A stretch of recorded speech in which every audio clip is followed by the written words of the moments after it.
Hello and welcome to this lecture on advanced electric drives. In the last lecture, we are discussing about a utility-friendly induction motor drive. By utility-friendly drive, we mean the front-end converter draws sinusoidal current at unity power factor from the grid. All these drives have to be fed from the grid. The grid is the source of power, and when we draw current from the grid, this current should not have any harmonics. The harmonics current will distort the power supply in the grid and cause poor power quality. And furthermore, when we operate a drive, we only require active power from the grid. If we can draw only active power in the grid, the overall efficiency will be maximized and the line drop will be minimized. So, the block diagram is shown like this, that we have two converters. The first converter is connected to the grid. This is the converter 1, and then it is converting AC to DC. Then the converter 2 is converting DC to AC, feeding an induction motor. So, this first converter, converter 1, is a utility friendly converter. So, we can call this to be a utility friendly converter. How do we achieve that? Now, these two converters, the converter 1 and converter 2, one converter is interfacing the grid with the system, other converter is feeding the induction motor. Now, when we talk about the first converter and the second converters are connected by means of a DC link, and they are shown in the following fashion. This is how we have the first converter and the second converter. This is the converter 1, and this one is the converter 2.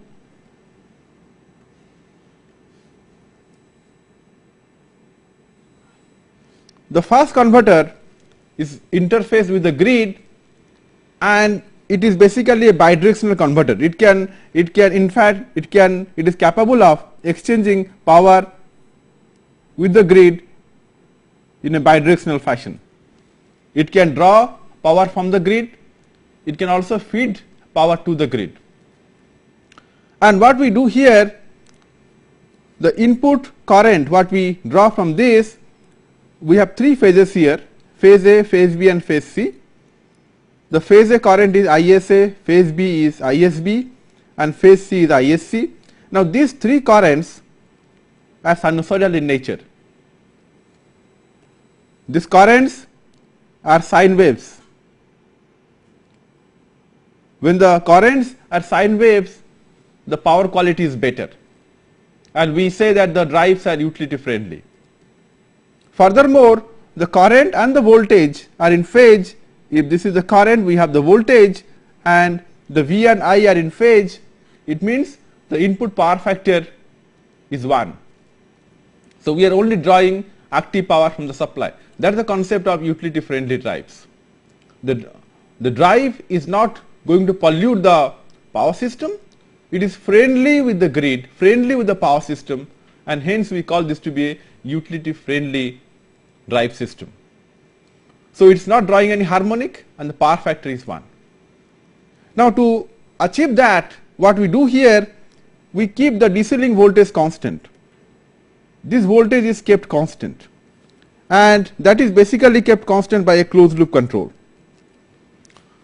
So, what we do here is this: we have a reference DC link voltage, that is VDC reference, and we compare that with the feedback voltage. This is basically a signal VDC which is fed back from the actual VDC by means of a sensor. We have a voltage sensor which senses this voltage VDC, and that voltage is fed back here, and the error is fed to a PI controller, a proportional integral controller, and then followed by a limiter, because usually the proportional integral controller will have a proportional term and an integral term. Sometimes the integral term will go on integrating the error and it may go to a very high value. So to limit the output to a practical value, we use a limiter. The limiter limits the output of the PI controller to a practical value, and that value here is the current, that is ISM, the peak value of the current, source current. So it means if the DC link voltage is going down, we need to draw more power from the AC supply. The power flow has to be from the AC supply to the DC link side, because the voltage is going down. If VDC is going down, the power flow should be in this direction. It means the input current here should accordingly be high. This ISA, ISB and ISC, the amplitude of these currents, the three currents should be high. It means we are drawing more power from the three-phase supply. So that means if the error is positive, the actual DC link voltage is less than the reference value, and hence E is positive, which means the amplitude of the current, that is ISM, should be more. Similarly, if the error is negative, it means VDC reference is lower than the actual VDC. So if E is positive, it implies VDC ref is greater than VDC. If E is negative, the error is negative here, this implies the VDC ref is lower than VDC. So in the second case, when the error is negative, the DC link voltage has to be brought down. The actual voltage is VDC, that's more. This is more than the reference value. So if VDC, the actual VDC is more than the reference value, the voltage has to be brought down. Now how do we bring down the voltage? We bring down the voltage by decreasing the input current. So this input current, that is ISM, this current will reduce if E is negative. If E is negative, we have a PI controller that will reduce this ISM, the amplitude of the input current. When this current is reduced, the capacitor voltage will also reduce, because the drive is now operating, the drive is drawing some power from the DC link, the capacitor will discharge to the drive, and hence the voltage will go down. So this is how we can control this DC link voltage. And usually when we have an inverter, especially a voltage source inverter, the objective is to keep the DC link voltage constant. We don't go for a variable DC link voltage. So we have a capacitor and we keep that voltage constant for the proper operation of the drive system. So this closed loop control will ensure that the DC link voltage VDC is kept close to or equal to VDC ref. That is the purpose of the closed loop control. And this is achieved by controlling the converter 1, or that's also called the front end converter. So this converter, which is converter 1, is also known as the front end converter. So the VDC has to be kept constant at a reference value which is VDC ref. And when we talk about the second converter, converter 2, that is feeding an induction motor. Now that converter is basically control as per the control algorithm, whether it is V by F control or vector control or director control. Depending upon that, we control this converter 2 to ensure the control of the induction motor. So there are two independent control, the control of converter 1, that is the first converter, and control of converter 2, that is the second converter. Now we will primarily concentrate on the control of converter 1, how we can control this fast converter so that we get finally a utility friendly drive. So, if we see here the equivalent circuit of the power phase, in this case we have the grid here, this is the 3-phase supply,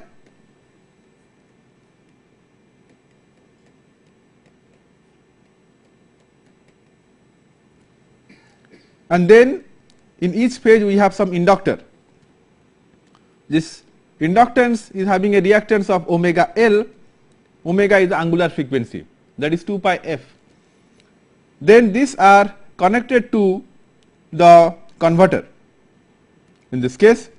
So, this is the converter, and for every phase we have the converter here. For this is for the phase B, A, B and C, and we call this voltage to be AC, phase A converter voltage, N with respect to the neutral of the supply. Similarly, for phase B here we call that to be, this is for phase A, and for phase B we call that to be VBCN, and for phase C we call that voltage to be VCCN. So, these three voltages are phase shifted by 2 pi by 3 and 4 pi by 3 respectively with respect to the phase A voltage. Now, we can draw a per phase equivalent circuit where we can show the source voltage, then the inductance, and then the converter voltage, and we are only concentrating on the fundamental frequency component, although it is a PWM inverter. To smoothen out the ripples, we are only interested in the fundamental component. So, we will draw the fundamental per phase equivalent circuit of the front end converter system. So, the fundamental equivalent circuit will look like this. We have the source voltage, per phase voltage, we ignore the resistance, it is a good inductor, so the resistance is very small. So, we have the reactance, that is j omega L, and then we have the converter voltage, that is Vc. So, this is the per phase equivalent circuit, and we can write down this vector equation. Vs is equal to the reactance drop, that is j omega L Is plus Vc. Vc is equal to Vs minus j omega Ls Lis, and we can show this equation in terms of the phasor diagram. So, we have the phasor diagram here,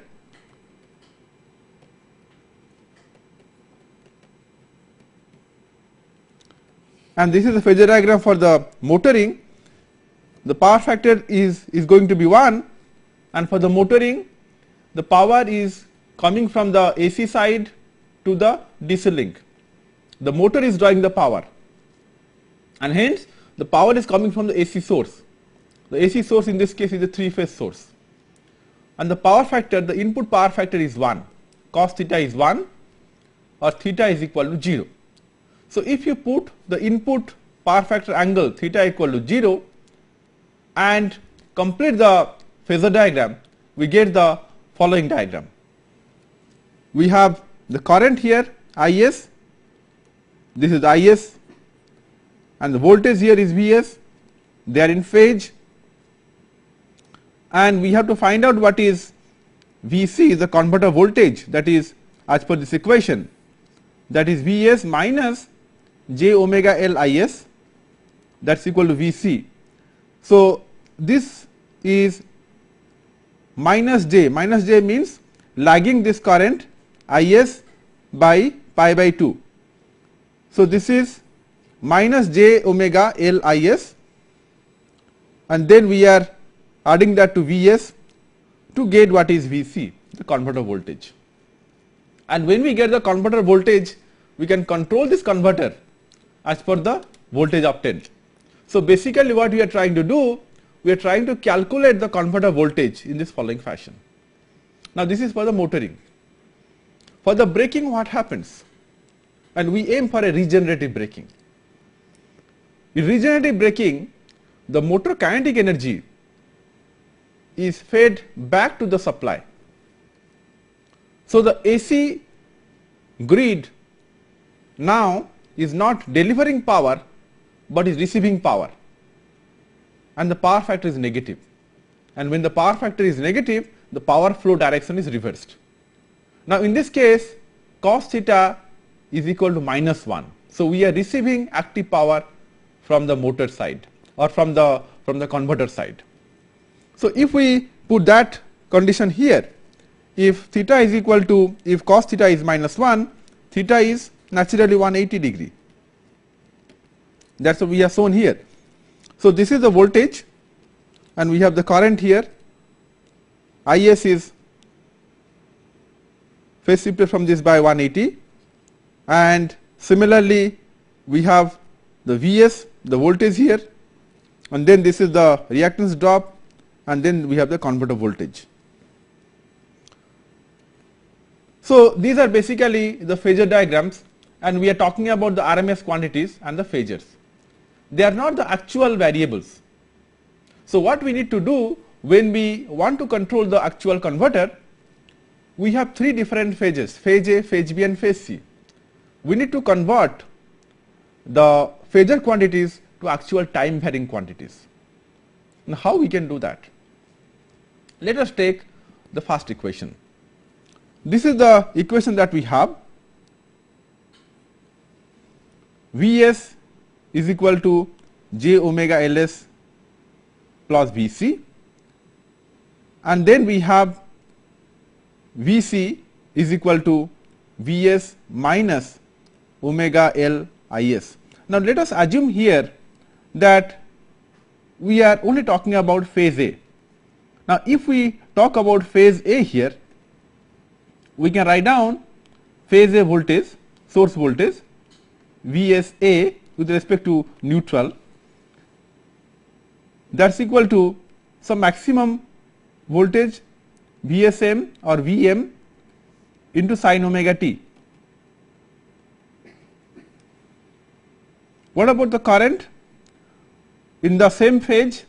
Now if we find out the, or if you try to see the current in the same phase, Ism is equal to, or Isa, we are talking about the per phase current here, Isa is equal to Ism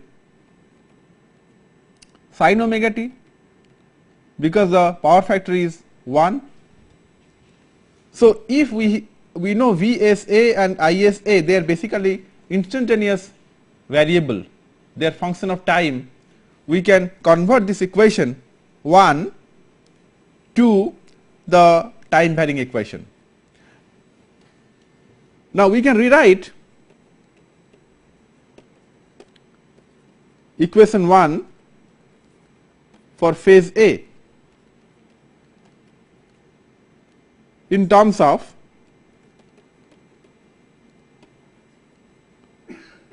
time.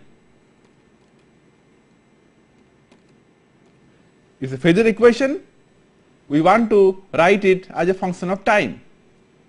So we can say that for phase C, for phase A, we have the converter voltage is ACN. So we can say that ACN with respect to neutral, this also we can say VSAN, as we have ASN here. So we have in this case VASN.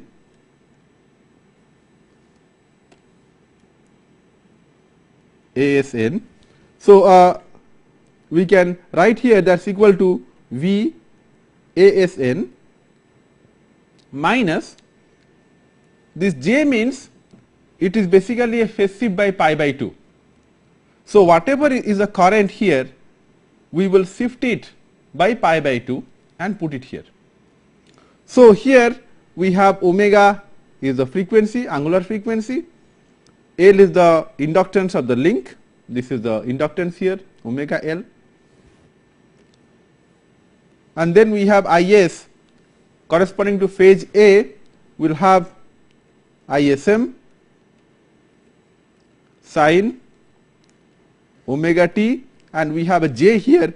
J will shift this phase by pi by 2. So, what we are trying to do here is that we are trying to evaluate the phase A voltage of the converter by this equation, and this equation is an exact equation. It is a time varying equation. It involves real quantities. Now, if we have the reference value of the current, so this is basically Is star or ISM star, the reference value, and this is available from the grid. So, we can say that the reference value of the phase A converter voltage is given by this. So, this we can measure VASN, we can measure, that is VSM sin omega t. We can have a sensors to measure this voltage, and we will have an idea about sin omega t. The sin omega t can be obtained by means of a phase locked loop, and then we can phase shift this by pi by 2 to get this, and then we can subtract this 2 to get the final phase A converter voltage. That is what we have done here, that we have implemented this using a block diagram. We have the decoupling reference, and we have the actual feedback voltage. We have an error in this case. Then we have a proportional integral controller, a limiter. Then we have the maximum value of the current, the reference value. We multiply that by omega Ls. This is what we have done, omega L into ISM. This is omega L into ISM, and then we multiply that with sin omega t plus pi by 2. So, this is what we have done here, and then we are subtracting this from VSAN, and then we have obtained VCA. Similarly, for phase B, this signal is shifted by 2 pi by 3. So, we have omega t plus pi by 2 minus 2 pi by 3, and for phase C we can obtain this by again shifting by 2 pi by 3 or adding plus 2 pi by 3. So, finally, we get the reference voltage VCA star, VCB star and VCC star, which are used to control the front end converter. So, these reference voltages will be used to control the front end converter, and the front end converter is converter 1, that is interface with the grid. As we have seen here, that we have the front end converter here, and this is interface with the grid. So, we can control this as we know the reference voltages VCA, VCB and VCC. Now, this is about our utility friendly drive, in which we have shown the control of the front end converter. The motor end converter control is well known, or we have already discussed previously. Depending upon a method of speed control or motor control of induction motor, we can go for either V by F control or vector control or director control.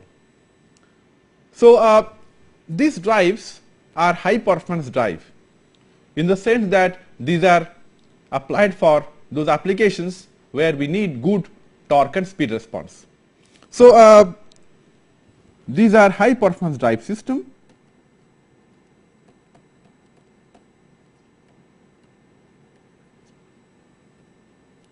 Induction motor drives. So, this results in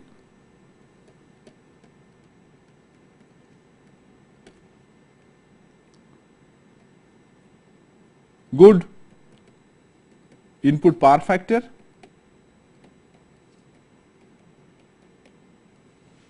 with reduced input current THD, total harmonic distortion, and good torque and speed response.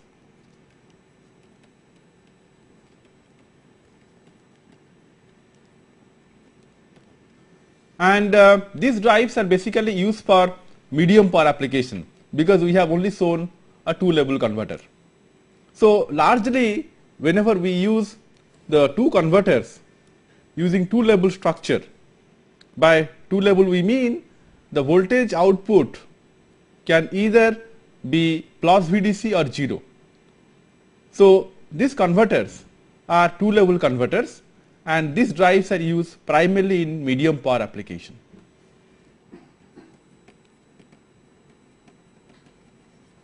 Primarily used in medium power application.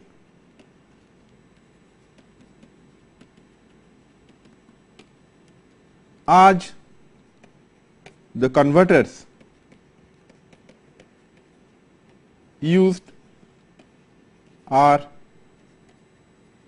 2-level converters.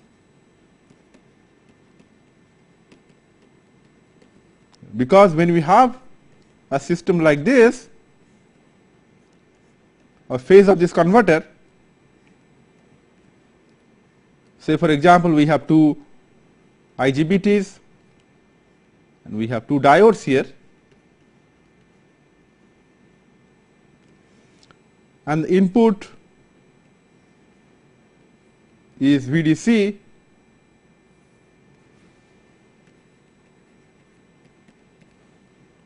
this is the output.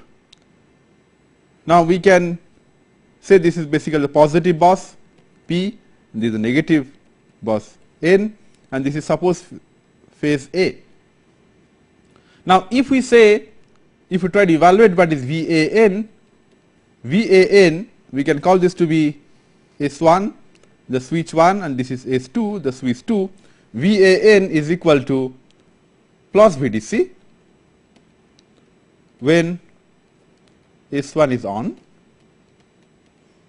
and S2 is off, and VAN is equal to 0 when S1 is off and S2 is on. So, the converter output, the output per phase output here has got only 2 levels, either it is plus VDC or 0, and hence these are called 2-level converters. And when we have 2-level converters, we cannot go to a very high power because the DC link voltage cannot be increased. The VDC cannot be increased because this VDC comes across each IGBT or each device, power device, switching device, and the device has got a maximum withstand capability. So, we can't have a very high DC link voltage. So, these drives are primarily employed for motors which are used for medium power application, and the motors are primarily low tension motors, maybe around 400 volt or 415 volt motors. Now, when we go to higher power, instead of 2-level converters, we go to multi-level converters. Now, we will be discussing something about multi-level converters. Multi-level voltage source converter.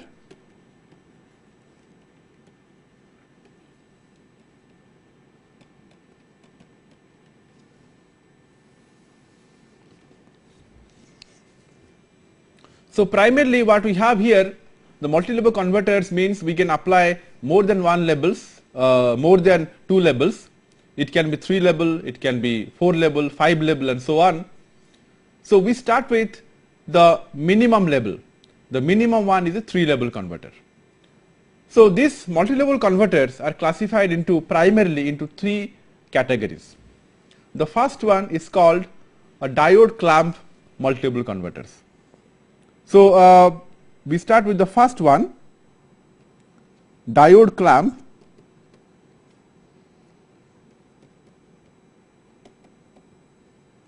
multi-level converters.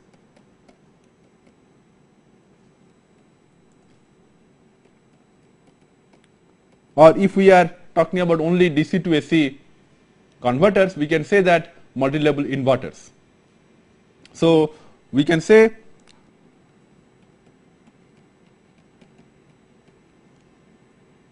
this is MLIs, multi-level inverters. The second one is called a flying capacitor.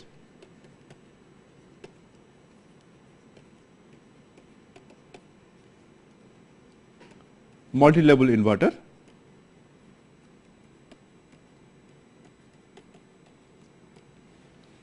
So this is FC MLI. The first one is similarly known as DC, the diode clamp multi-level inverters. The third category is called an H-bridge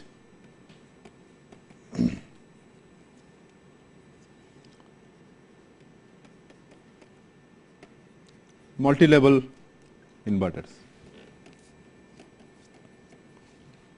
So we can call this to be HB MLIs. So out of these three, we will very briefly touch upon the three types of multi-level inverters and see the advantages and drawback of each one of them before selecting one of these for drive applications. Let us first see the diode clamp multi-level inverter. So we will start with the first one, that is the diode clamp multi-level inverter.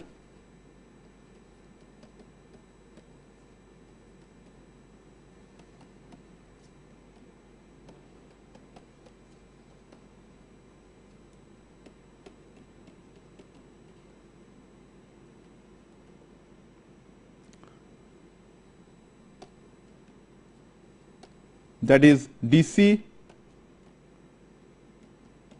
MLIs.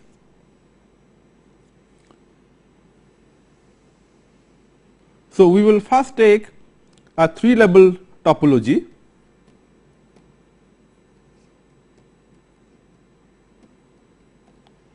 So let us first draw the three-level diode clamp multi-level inverter. We start with the DC voltage.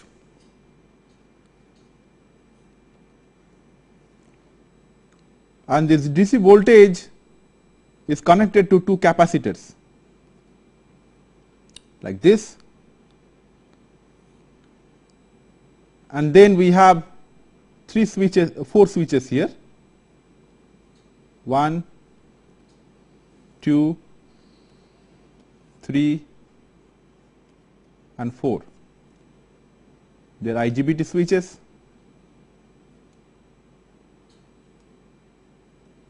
And each one is having its own feedback diode.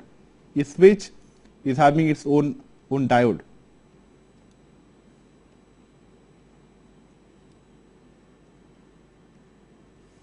Now this is, say, for example, phase A, and similarly we can have for other phases also.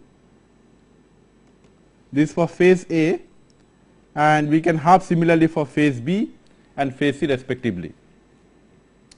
Now when we have this VDC, the input voltage, and the capacitors are two identical capacitors. The capacitance of these two capacitors are equal. So we can call them to be C1 and C2, and the voltage drop across each one of the capacitor is exactly same, and each one is equal to VDC by 2. So what we have here is this, that this voltage is VDC by 2 and this is VDC by 2, and this we can call to be C1 and this is C2. So this is the midpoint of the capacitors, and what additional thing we have here, we have a diode. One diode connects this point to the capacitor midpoint,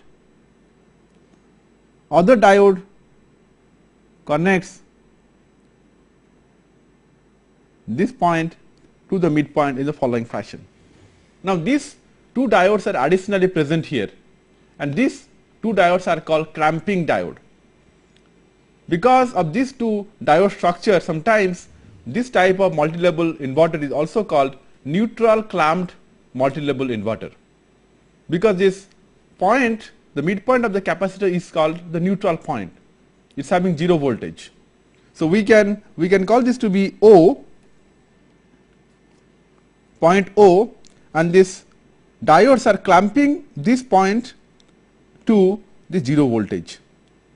So this point is clamped and this point is clamped to 0 voltage, and hence this is called a diode clamp multi-level inverters. Sometimes also we call this to be a neutral point clamped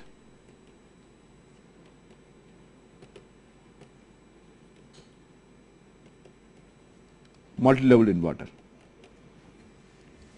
So what we have here, we have 4 switches, and the switches are named as S1, S2, S3 and S4. Now let us try to find out what is the output voltage here when we turn on and turn off these switches. So we can draw this, or we can show this in terms of a table. In the table we will write down VAO, the output voltage, against the switching status. So the voltage output VAO, and then we have the switching states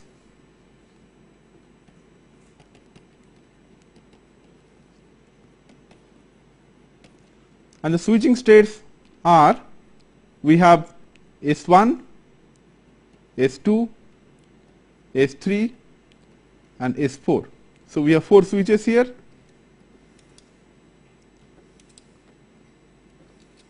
So we can draw this table, and here we will have 3 possible combinations in this case. We will have the voltage plus VDC by 2 when we close S1, S2 and open S3 and S4. Similarly, we have the voltage minus VDC by 2 when we close S3 and S4 and open S1 and S2, and we will have the voltage equal to 0 when we close S2 and S3 and open S1 and S4. Now when we say that the voltage is plus VDC by 2, we close S1 and S2. S1 and S2 are 2 upper switches. So in this case we can see that when we close S1 and S2, these 2 switches are closed, so they are connected to the output here. Output is A, and this is coming from this plus VDC by 2. So directly what we have, VAO is plus VDC by 2. This is the situation when you have S1 closed and S2 closed, and S3 and S4 are open. These 2 switches, the lower switches of this particular phase is open, so S3 is open and S4 is open. So this is the lower legs are not connected. And then when we say that the voltage is minus VDC by 2, we close S3 and S4. So when we close S3 and S4, these 2 are closed. So when we close these 2 switches, basically A is connected to minus VDC by 2. This potential is negative and the upper side is positive. So when we close S3 and S4, we open S1 and S2 and we close S3 and S4. So when we close S3 and S4, the point A is connected to minus VDC by 2. And of course, this basically, this feedback diodes will facilitate bidirectional current flow. Load is a AC load. It could have positive voltage, positive current, negative voltage, negative current. So the current and the voltages can at any point of time assume any sign. So it means we can have negative current with positive voltage, positive current with positive voltage, positive current with negative voltage, and negative current with negative voltage. And this is ensured by the bidirectional nature of the switch. The diodes actually facilitate the bidirectional current flow. So in fact, when we say that S1 and S2 are closed, so when the current is positive, the current is conducted by means of the switches, the IGBT, S1 and S2.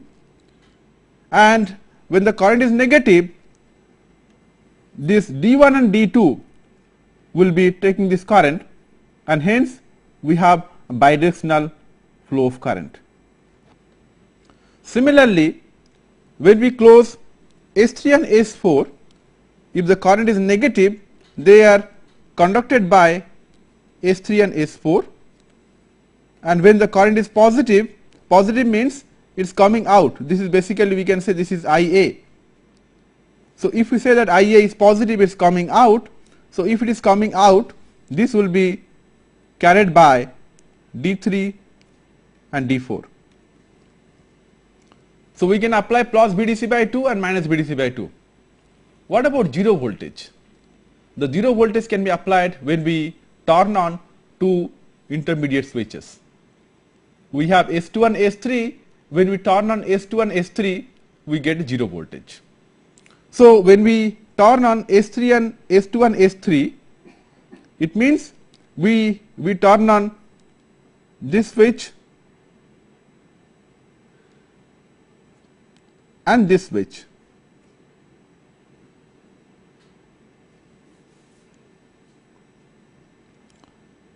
So what we obtain here through the diode, we have the diodes. In this case, we can call this to be D1F and D2F. This could be D1F and D2F. There are two diodes here. So this point O is available to the output through one diode and one transistor, D1F and S2, or if the current is negative, this point is connected to point O through S3 and D2F. So when we turn on these two switches, S1 and S2 and S3, the voltage output is 0. It is clamped to the midpoint of the supply, that is O, and hence through this converter what we obtain three different labels: plus BDC by 2, 0 and minus BDC by 2. Since we have used 4 switches in one phase as opposed to 2 switches. Previously, if you see, we had only 2 switches, S1 and S2. So this is basically a 2-level converter. So this 2-level converter will be used for, or can be used for, medium power application, because the input voltage is limited here. Now when we go for a 3-level converter, as we have seen here, per phase we are having 4 devices, and the voltage rating of each device can be reduced, or in other words, we can have twice the decoupling voltage here compared to a 2-level inverter. So when the decoupling voltage is higher, in this case, we can use this type of converter for driving higher motor rating. The motor voltage can be higher because we can go to higher decoupling voltage, and that is mainly for high power application. In high power application, the voltage rating of the motors are high, and hence this converter can be employed for higher power applications. Now the drawback of this converter is the following. We are assuming that these two voltages across C1 and C2 are exactly same. They may not be exactly same because one capacitor may discharge little more than other capacitors. So that is a inherently voltage unbalance problem. So the drawback in this case is the following disadvantages.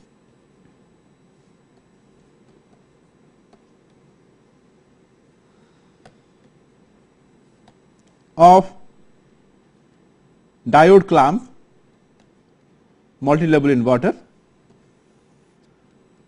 Number 1,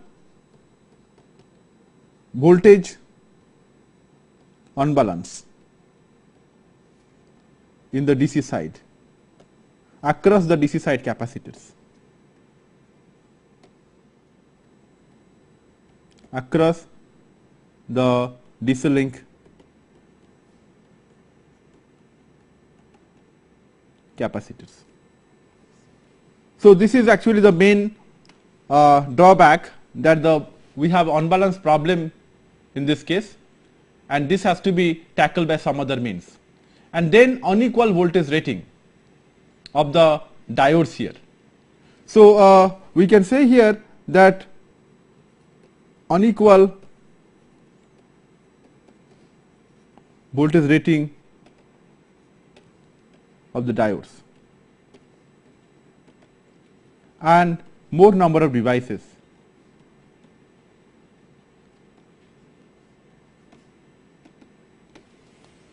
Although we have the drawbacks here, the diode clamp modulable inverters are very popular for drive systems. So we use this for mostly for high power drive, because the other advantages like it can withstand higher DC link voltage and it can give better output waveforms are more beneficial compared to the drawbacks. Let us see the second type of multi-level inverter. The second type of multi-level inverter is the flying capacitor type multi-level inverters. So we will talk about the flying capacitor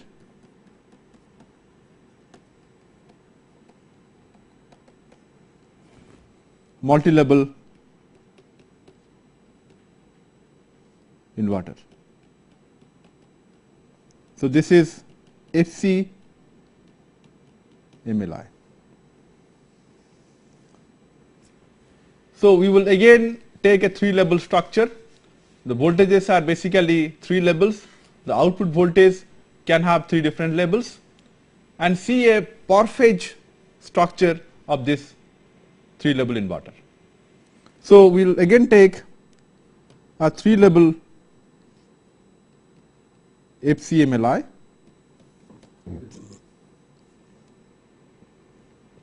Again we have 4 different switches.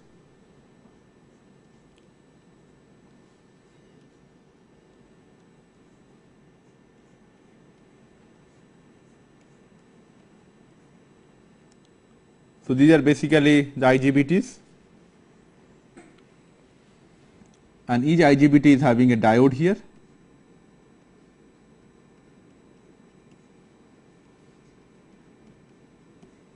The feedback diode, and this is the output. We have phase A, and this is connected to the DC voltage.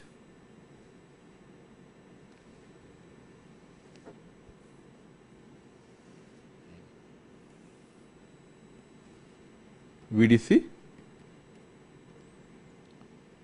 We have various capacitors here. We have 2 capacitors here,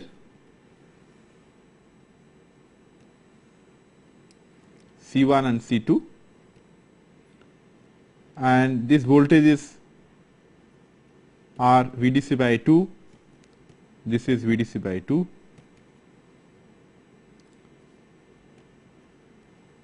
and then we have another capacitor here,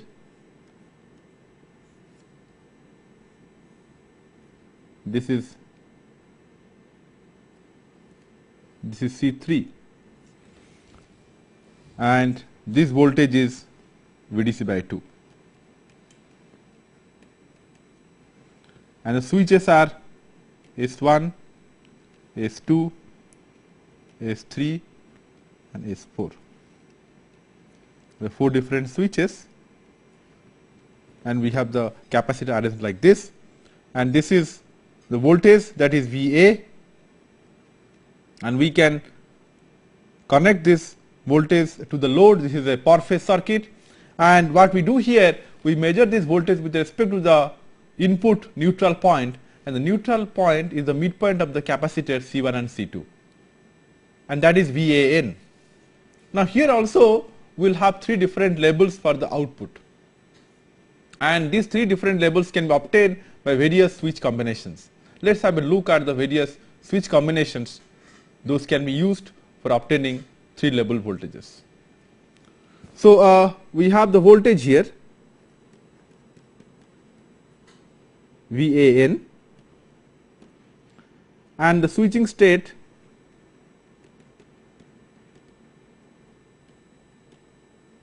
we have 4 switches here, S1, S2, S3 and S4. So here we have 4 different combinations.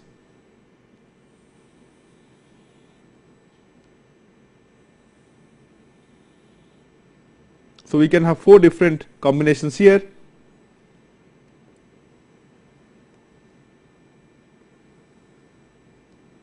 So these are the various switching states, and the voltages here can be VDC by 2, can be 0. We have 2 different combinations which will give the 0 voltage output, and then we have minus VDC by 2. So for plus VDC by 2, we have very straightforward combinations that S1 and S2 are going to be 1. So we have S1 is 1 and S2 is 1, and S3 and S4 will be 0. So what we have here is that we turn on these 2 switches. So the current flow will be like this for positive current, and if the current is negative, this will flow through the diode, and VAN is connected to plus VDC by 2. And similarly, when we have minus VDC by 2, when we require minus VDC by 2, we turn on S3 and S4, and we turn off S1 and S2. So similarly, these 2 switches will be on. So the current can flow like this or like this, depending on whether it is negative or positive. This is the direction of the positive current IA. So when this S3 and S4 are closed, the voltage VAN will be minus VDC by 2. And we can have 2 possibilities or 2 combinations that can give 0 voltage. What we can do here is this, that we can have 0 voltage for 1 0 1 0 or 0 1 and 0 1. Now if we have 1 0 and 1 0, this is the upper switch is on, this is conducting, and this is conducting. So when we say these 2 are conducting, let us see how the voltage is 0. So we start with plus VDC, this is conducting. Then we have encountered here a negative voltage. In this case, there is a voltage drop here, so minus VDC, and then we go here. So when 1 and 3 are on, the voltage here is VDC by 2 minus VDC by 2, that is equal to 0. So the 2 capacitor voltages will cancel out. We have the voltage of C1, that is plus VDC by 2, this is plus VDC by 2 in this case, and then when we proceed along this path, there is a voltage drop here, that is the capacitor C3 voltage, that is plus VDC, that is a drop here. So in that case, we get the voltage here VDC by 2 minus VDC by 2, that is equal to 0. And in a similar fashion, when we have this condition, that is 0 1 and 0 1, so what we have here is little different, that is switch 2 is on and switch 4 is on. When 4 is on, this is minus VDC by 2, and when the switch 2 is on, this voltage is added here. So again what we have here is this minus VDC by 2, so we have a voltage increase here, plus VDC by 2, that's equal to 0. So for these two switch combinations, the output voltage is going to be 0, so we get a 0 voltage. So this is basically flying capacitor multi-level inverter. Now the drawback of this inverter is that we have so many capacitors, and the voltages across each capacitor have to be maintained precisely at the fixed value, and that is one of the major drawback of flying capacitor multi-level inverters. And the third type of multi-level inverter is the cascade multi-level inverter, H-bridge inverter, in which we take a simple H-bridge inverter and cascade this H-bridge inverter, and we obtain the various voltages from this H-bridge inverter cascading structure. Now this cascading of H-bridge multi-level inverters we will be discussing in the next lecture.